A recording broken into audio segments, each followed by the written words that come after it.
मैं उस दिन को कोस रही थी जिस दिन मैं पैदा हुई। मेरा नाम शिल्पा है। मेरी उम्र 22 साल है। बचपन में ही मेरे माता पिता एक एक्सीडेंट में मारे गए। उनके जाने के बाद घर का माहौल बिल्कुल बदल गया। हर कोई मुझे दुश्मन की नज़र से देखता। धीरे धीरे सबका रवैया मेरे साथ बद से बदतर होता जा रहा था। मुझे वो लोग खाना तक नहीं देते थे और मैं घर में रोती बिलखती रहती थी, जबकि वो घर जिसमें हम सभी रहते थे वो मेरे माता पिता का था। पिताजी के गुजरने के बाद चाचा चाची ने पूरे घर पे, हमारी ज़मीन पे, कारोबार पे कब्ज़ा कर लिया। वो सब कुछ अपने नाम कराना चाहते थे और इसीलिए उन्होंने कई बार मुझे मारने की भी कोशिश की। लेकिन एक रात मौका पाकर मैं घर से भाग गई और भागते भागते मैं सड़क के किनारे पहुंच गई। उस वक्त वहां से एक बस गुजर रही थी और बिना कुछ सोचे समझे मैं उस बस में बैठ गई। बस थोड़ी ही दूर चली थी और बस कंडक्टर मेरे पास आया कि कहाँ की टिकट चाहिए मैडम। मैं उससे अपना चेहरा छुपाने की कोशिश कर रही थी, लेकिन वो मुझे पहचान गया और उसने चाचा को खबर कर दी कि मैं घर से भाग रही हूँ। बस एक नाके पर रुकी हुई थी और डर की वजह से मेरी सांसें भी थम सी रही थी कि चाचा तो आज मुझे जान से ही मार डालेंगे। कि तभी चाचा गांव के 4-5 आदमियों के साथ मुझे लेने आ गए। चाचा का चेहरा गुस्से से लाल हो रहा था, लेकिन उस वक्त तो चाचा ने सबके सामने मुझसे कुछ भी नहीं कहा। लेकिन घर ले जाकर उन्होंने मुझे बहुत मारा पीटा और धमकी देते हुए कमरे में बंद करके चले गए कि कल का दिन तेरा इस गांव में आखिरी दिन होगा। बहुत शौक है ना तुझे भागने का, तुझे तो कल सुबह मैं बताता हूँ। कल से तेरी ज़िंदगी नर्क बन जाएगी। चाचा की बातें सुनकर मेरा दिमाग सुन पड़ गया। मेरी आंखों के आगे अंधेरा छा गया। मैं कुछ समझ ही नहीं पा रही थी कि आखिर कल मेरे साथ क्या होगा। यही सोचकर मेरे रोंगटे खड़े होने लगे और रोते रोते ना जाने कब मेरी आंख लग गई। सुबह मेरी आंख कमरे के दरवाजे की आवाज़ से खुली। अपने सामने चाचा को खड़ा देखकर मैं बहुत डर गई थी कि अब मेरे साथ वो क्या करेंगे। और तभी चाचा मुझे घसीटते हुए बाहर ले आए और बड़ी बेदर्दी से मुझे एक बड़ी सी गाड़ी में फेंक दिया, जैसे किसी कूड़े को फेंकते हैं। ये गाड़ी मुंबई जा रही थी और मेरे साथ गाड़ी में और भी लड़कियां मौजूद थीं। मैं समझ नहीं पा रही थी कि आखिर ये सब हो क्या रहा है। फिर मुझे पता चला कि हमें बेचा गया है एक कोठा चलाने वाली को। और ये सुनते ही मेरे पैरों के नीचे से ज़मीन निकल गई कि मेरे सके चाचा ने दौलत के लालच में अपनी भाई की बेटी को ही बेच दिया। शिल्पा ऊपर खिड़की में खड़ी गली की चकाचौंध देखकर अपने अतीत को याद कर रही थी। मुंबई शहर की यह आखिरी गली शाम होते ही रंगीन होने लगती थी। दिन में वो किसी वीरान बस्ती से कम नहीं दिखती थी, पर शाम होते ही किसी दुल्हन के जैसी नज़र आने लगती। ये शहर की सबसे बदनाम गली थी, जहाँ शरीफ लोग बस रात के अंधेरे में आया करते थे। आज शिल्पा बहुत उदास थी और ऊपर खिड़की में आकर अकेले ही खड़ी हो गई। वो आते जाते लोगों को देख रही थी और सोच रही थी कि कैसे कुछ ही सालों में उसकी ज़िंदगी पूरी तरह से बदल गई और वो इस बात से अनजान थी कि उसकी ज़िंदगी में आज फिर से एक नया मोड़ आने वाला है। सोचते हुए वो अपने आप से कहने लगी, लगता है आज भी कोई बोनी नहीं होगी। और इतना कहकर उसने सिगरेट जला लिया। शिल्पा 22 साल की खूबसूरत लड़की थी, जिसको उसके ही चाचा ने ख़ानदानी दौलत के लालच में एक कोठे के हाथों बेच दिया था। शिल्पा ने बहुत कोशिश की इस गंदगी से भागने की, पर हर बार उसे हार ही नसीब होती। साथ में उसकी बहुत पिटाई भी होती। ऐसी पिटाई होती कि 2-3 दिन तक तो उसे होश ही नहीं आता। एक बार जो उस कोठे पर आ जाता, उसका वापस जाना नामुमकिन था। शिल्पा के अलावा भी यहाँ न जाने कितनी और लड़कियाँ थीं जो इस धंधे में थीं। कुछ मजदूरी के कारण तो कुछ अपनी मर्ज़ी से आई थीं। पहले सब यहाँ से भागने की कोशिश करती, लेकिन बाद में सब इसी को अपनी किस्मत समझ लेती। सुषमा ताई इन सब को ख़रीदने और बेचने का काम किया करती थीं। उसकी मर्ज़ी के बिना यहाँ पर एक पत्ता तक नहीं हिलता था। पुलिस भी इनसे खौफ खाती थी। अचानक एक हाथ आकर शिल्पा के कंधों पर पड़ा। शिल्पा अपनी अतीत की दुनिया से बाहर आई। उसने देखा उसके सामने 24 साल का खूबसूरत नौजवान लड़का खड़ा था।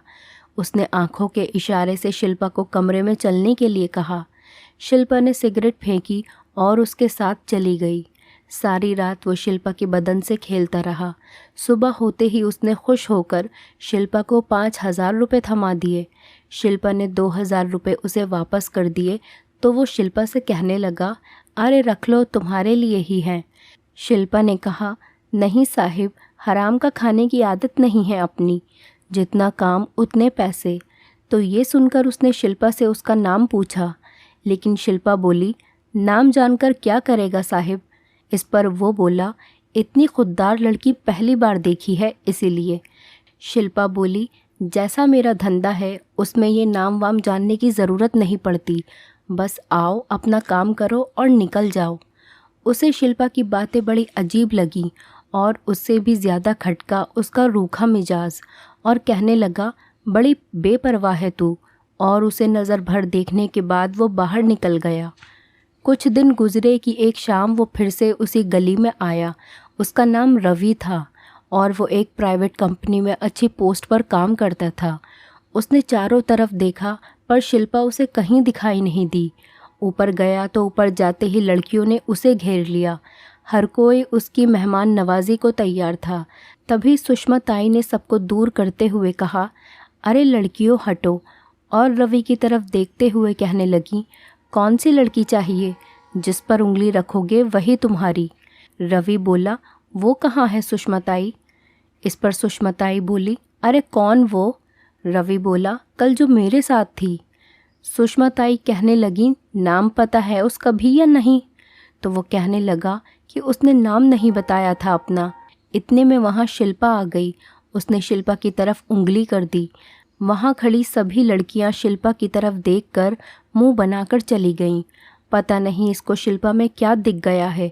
शिल्पा रवि के साथ अंदर कमरे में चली गई थी, लेकिन उसने उसके साथ कुछ भी नहीं किया, बस चुपचाप बैठे हुए देखता रहा।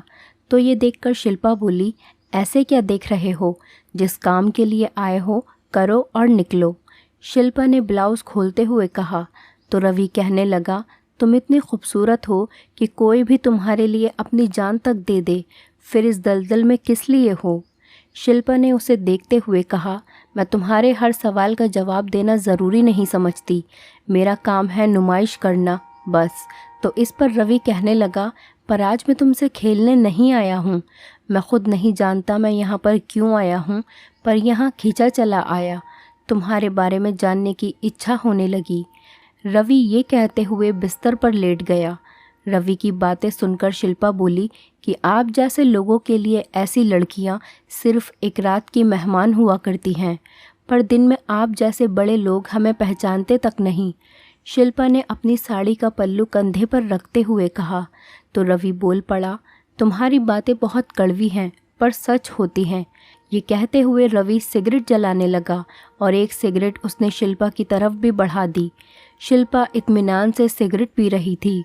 रवि कुछ देर बैठा रहा, पर शिल्पा ने उसकी हर बात को घुमा फिराकर ही जवाब दिया, मानो वो जवाब देना ही नहीं चाहती थी।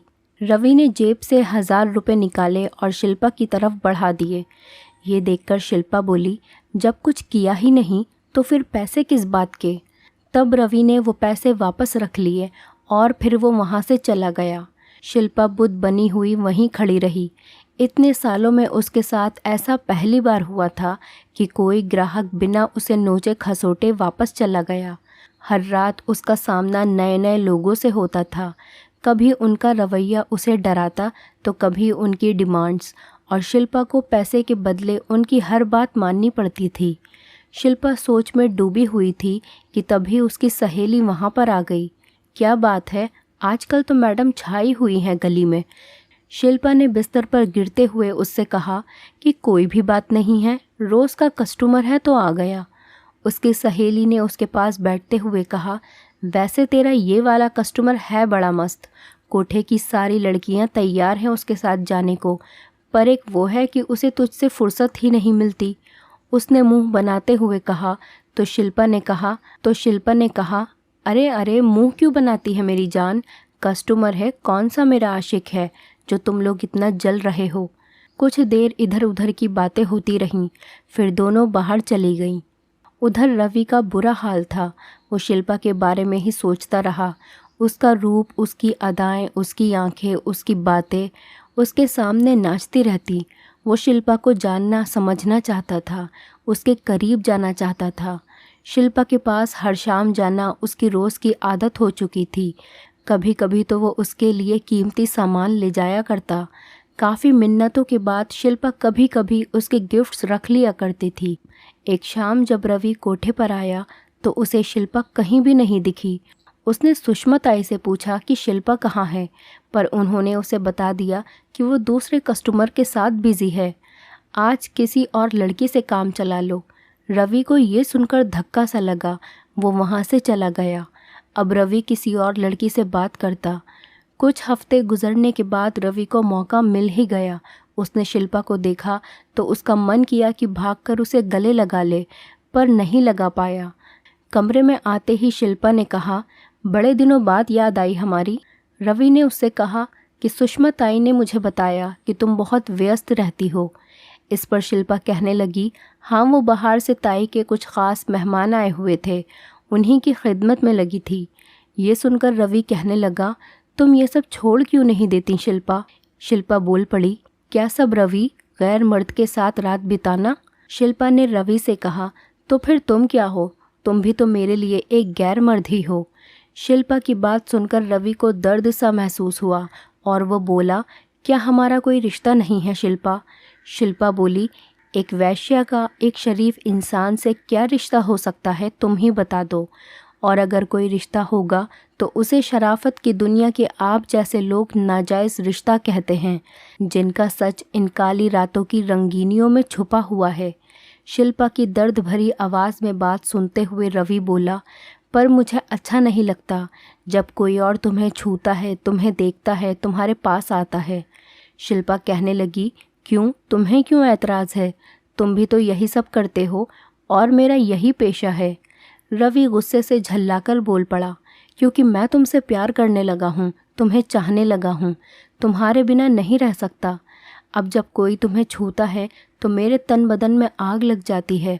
मैं नहीं बर्दाश्त कर सकता तुम्हें किसी और के साथ। शिल्पा उसकी बातें सुनकर सुन पड़ गई तो रवि उसके दोनों हाथ अपने हाथों में लेकर कहने लगा, हाँ शिल्पा, मैं तुमसे प्यार करता हूँ और तुमसे शादी भी करना चाहता हूँ। इस दलदल से बाहर निकालना चाहता हूँ तुम्हें, ताकि कहीं दूर जाकर एक नई दुनिया बसा सकूँ। मैं नहीं जानता कि तुम्हारे दिल में क्या है, मैं तुम्हें यहाँ से बाहर निकालना चाहता हूँ। शिल्पा बस चुपचाप रवि की बातें सुनती रही और रवि के गले लग गई। फिर एक दूसरे को जानते पहचानते सुबह हो जाती है।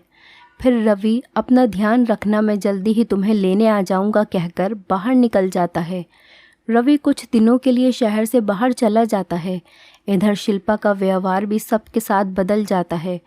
अब वो बहुत ही कम अपने ग्राहकों के साथ रात बिताती थी। कभी पेट दर्द का बहाना बनाती, कभी कोई बहाना। सभी ग्राहक भी झगड़ा गाली गलौज करने लगे। कुछ ने तो वहाँ आना ही बंद कर दिया था। सुषमा ताई का धंधा तो बिल्कुल ठप होने चला था। एक दिन सुषमा ताई ने शिल्पा को अकेले में बुलाया था कि क्या बात है शिल्पा, आजकल ग्राहक तुझसे खुश नहीं रहते, चल क्या रहा है तेरे दिमाग में? शिल्पा कुछ भी नहीं बोल पाई, बस इतना कहा कि अब मैं ये काम और नहीं कर सकती, मेरा मन नहीं करता ताई। ये सुनकर सुषमा ताई बोल पड़ी, हाँ हाँ शिल्पा, सब जानती हूँ, तेरा मन क्यों नहीं लगता आजकल। तेरा मन उस लड़के में जो लग गया है, उसके बारे में कुछ ना बोलो ताई। तो सुषमा ताई बोली, देखो तो सूरत, कहीं मोहब्बत तो नहीं हो गई तुमको उससे। शिल्पा इधर आ, यहाँ मेरे पास आकर बैठ। शिल्पा, हमारे धंधे में ये सब नहीं चलता। शिल्पा ने अपना सर ताई के घुटनों पर रख दिया और कहने लगी थी कि वो मुझसे बहुत प्यार करता है और शादी भी करना चाहता है मुझसे। इतने सालों में मुझे कभी भी एहसास ही नहीं हुआ, पता नहीं क्यों, पर उसकी हर बात, हर वादे पर भरोसा करने को दिल करता है। वो इतना खूबसूरत है कि मुझे उसके सिवा कुछ अच्छा ही नहीं लगता। इस पर ताई बोली कि हर खूबसूरत चीज़ धोखा देती है शिल्पा, उसके प्यार में कमज़ोर पड़ चुकी है तू, इसीलिए ऐसी बड़ी बड़ी बातें कर रही है। अभी भी वक्त है, रोक ले खुद को। नहीं ताई, मैंने उसे तन मन से अपना माना है, वो मुझे कभी धोखा नहीं देगा। अब तक मैंने आपकी हर बात मानी है ताई, बस मेरी एक छोटी सी बात आप भी मान लीजिए, मुझे उससे शादी करने दीजिए। शिल्पा ने अपनी आंखों में आंसू भरकर कहा। तो ताई शिल्पा से कहने लगी, मैं तेरी खुशियों के आगे नहीं आना चाहती, लेकिन तू जिस रास्ते जा रही है वहाँ सिर्फ और सिर्फ अंधेरा है, एक ऐसा अंधेरा जो तुम्हारी पहचान खा जाएगा। शिल्पा बोली कि वो हमेशा मेरा साथ देगा ताई, और मैं मोहब्बत में हूँ, मोहब्बत में ऐसा ही होता है, अब ये कदम पीछे नहीं हटेंगे। ये सुनकर ताई बोली, तो ठीक है शिल्पा, अब ये दरवाज़े हमेशा हमेशा के लिए तेरे लिए बंद हो चुके हैं। इतना कहकर ताई वहाँ से चली जाती है। एक शाम रवि उसको लेने आ पहुँचा। दोनों खुशी खुशी वहाँ से निकल गए। रवि शिल्पा को घर ले जाने के बदले एक फार्म हाउस पर लेकर जाता है। वहाँ पहले से एक बहुत बड़ा राजनेता मौजूद था। रवि ने कहा, शिल्पा ये मेरे बॉस हैं, आज रात को तुम इन्हें खुश कर दो ताकि मुझे प्रमोशन मिल जाए। शिल्पा रवि की बातें सुनकर हैरान खड़ी थी और उससे कहने लगी, रवि लेकिन हम तो शादी करने वाले थे ना। रवि हंसने लगा, शादी और तुमसे? वैश्याओं की कभी शादी नहीं होती है शिल्पा, उनकी तो हर रात सुहागरात होती है, वो भी नए नए लोगों के साथ, समझी। और इतना कहकर उसे अपने बॉस के कमरे में घसीटते हुए ले गया और दरवाज़ा बंद कर दिया। वो रोती रही, चीखती चिल्लाती रही, उसकी चीखें सुनने वाला कोई नहीं था। रवि का बॉस भूखे भेड़िए की तरह उस पर टूट पड़ा। उसके जिस्म के साथ साथ उसका भरोसा भी नोचा जा चुका था। शिल्पा उसके सामने बेबस हो चुकी थी, जिंदा लाश की तरह बिस्तर पर पड़ी रही। उसकी आंखों के किनारे आंसुओं से भीग चुके थे। उसके जिस्म से खेले जाने के बाद बॉस बाहर आया और रवि के कंधे पर हाथ रखते हुए कहा, वाह रवि, मज़ा आ गया, ऐसी बला की खूबसूरती तो मैंने पहली बार देखी। रवि कहने लगा, थैंक यू सर, ये नायाब तोहफ़ा तो बस आपके लिए ही था, बहुत पापड़ बेलने पड़े इसके लिए, तब जाकर मिली है। अब तो मेरा प्रमोशन पक्का है ना सर? बॉस ने कहा, अरे हाँ भाई, बस एक दो बार इस फूल का रसपान और कर लूँ, उसके बाद तुम्हारा प्रमोशन पक्का। ये कहकर बॉस वहाँ से चला जाता है। रवि संतुष्टि का भाव लिए वहीं खड़ा सिगरेट जलाने लगता है। तभी शिल्पा लड़खड़ाते हुए वहाँ आती है और रवि से कहती है कि तुमने मुझे धोखा दिया है। तो रवि कहने लगा कि तुम पैसों के लिए ये सब पहले से ही करती हो, तो आज और कर लिया तो क्या हो गया, और फोकट में नहीं करवाया है, पैसे मिल जाएंगे तुम्हें तुम्हारे। बस जब जब मैं कहूँ तब तक मेरा साथ देना होगा, तुम्हारी लाइफ बना दूंगा। शिल्पा कहने लगी, और शादी? रवि बोला, वैश्याओं की शादियाँ नहीं होती हैं शिल्पा। ये कहकर वो वहाँ से जाने लगता है। तभी शिल्पा पीछे से रिवॉल्वर उसकी कमर पर रखती और धीरे से उसके कान में कहती है, वैश्याओं की शादी नहीं होती होगी, पर उनके सीने में भी दिल ज़रूर होता है। और इतना कहकर उसने रवि को गोली मार दी और फिर उसने खुद को भी ख़त्म कर लिया। रवि वहीं पर गिर पड़ा और कुछ देर बाद उसकी भी मौत हो गई। दोस्तों, उम्मीद करती हूँ आपको हमारी कहानी पसंद आई होगी। कहानी पसंद आई है तो वीडियो को लाइक करें, चैनल पर नए हैं तो चैनल को सब्सक्राइब करें और हाँ, नोटिफिकेशन बेल को ज़रूर दबाएं ताकि अगली अपडेट सबसे पहले आपको मिले।